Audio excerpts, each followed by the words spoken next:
No, this is new. I just popped out. All I did was just put some enzymatic type of mask on my legs. I just wanted to shave my legs. Here, this just popped out. Yeah. Huh.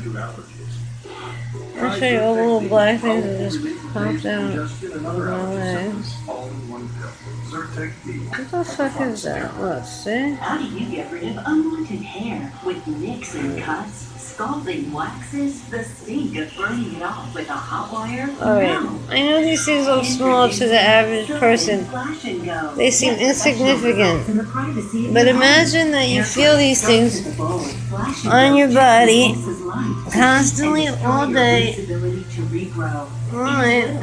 Private convenient sessions, you'll You experience can't even shave your legs, man. Skin guarantees it. Order your Flash and Go now, free for the first 30 days. It comes with everything you need to get started.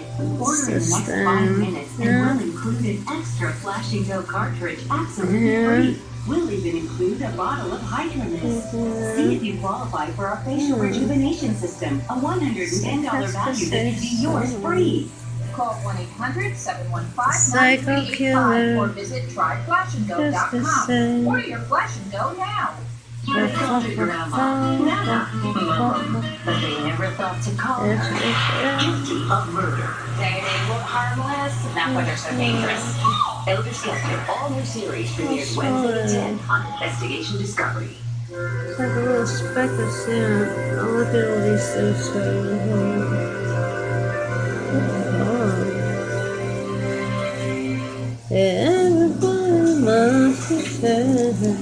It's been an agonizing 13 years since Renee Charles, devoted family man and Haitian activist, is murdered in Spring Valley, New York.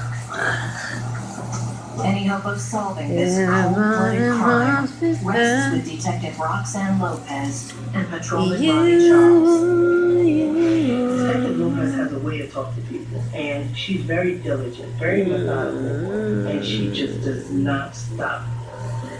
While running down old leads, they're confronted with a rumor that simply won't die.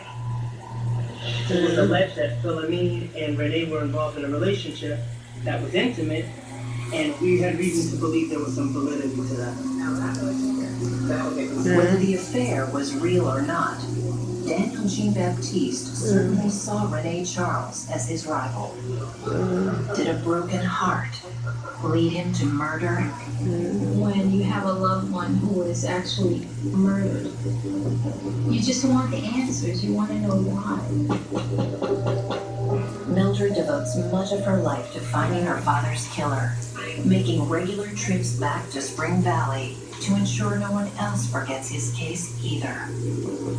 One of her frequent stops is the home of Philomene Jean-Baptiste. One time I actually asked her, I said, if you know something, why don't you come forward? Why don't you say something? And she says, don't you know I have children? Do you want them to hurt my children? So I was very shocked that she even said that. Leave and do not come back. What is Philomene afraid of? Does she know who killed Renee Charles?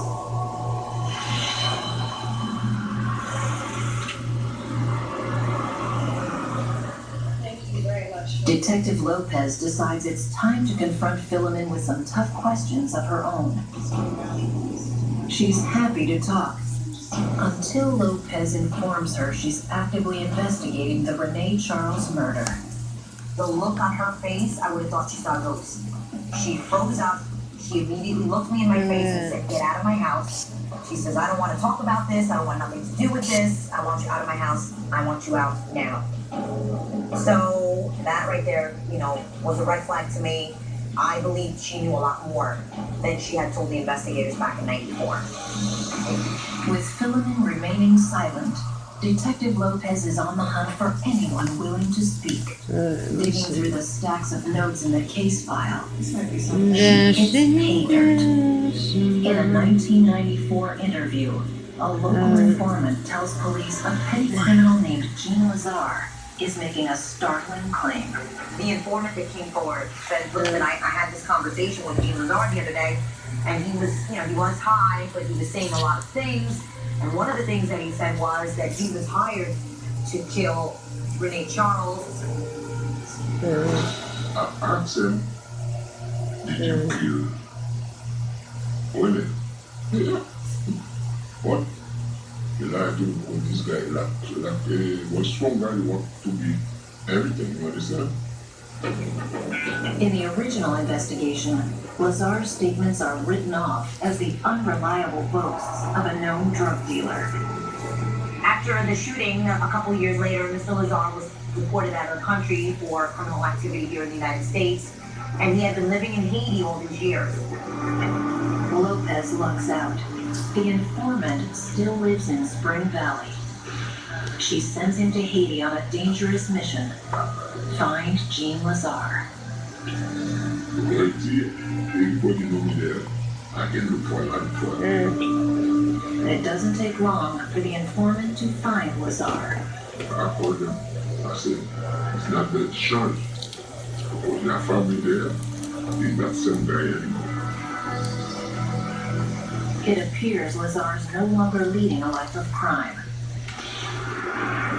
Lopez and Charles fly to Haiti for a face-to-face meeting with a man who says he knows who killed Renee Charles. In a recorded interview, Lazar says he witnessed the steady humiliation of Daniel Jean-Baptiste by his wife, Philomene. What did Daniel say in the coffee?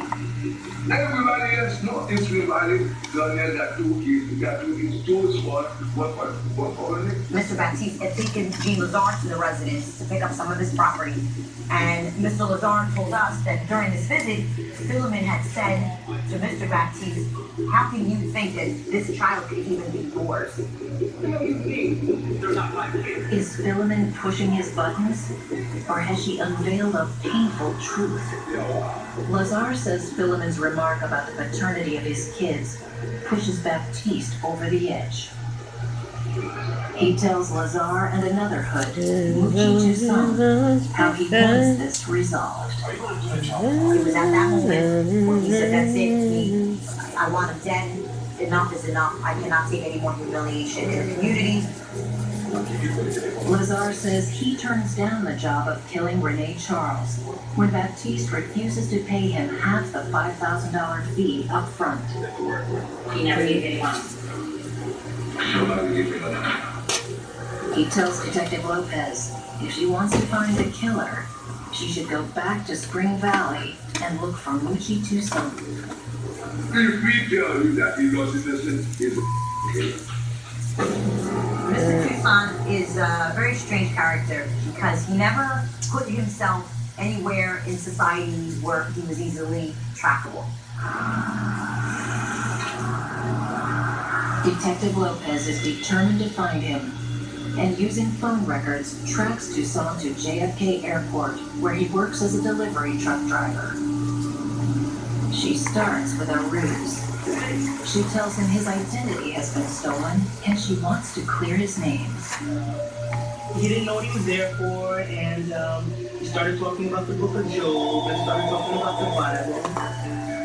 Then I revealed to him, we're investigating murder of Renee Charles. Hey neighbor, how you doing? I looked at that video with the thing that looked like a onion, but just hung there. He didn't say anything. Which one? The One with the thing looked like 2 meteors, but they just hung there. Toussaint gives they were him just nothing. up in the air shooting things out of it. No, it was just like they were on fire But from he doesn't know that. anything about a plot to murder Renee Charles. I don't remember that one. I remember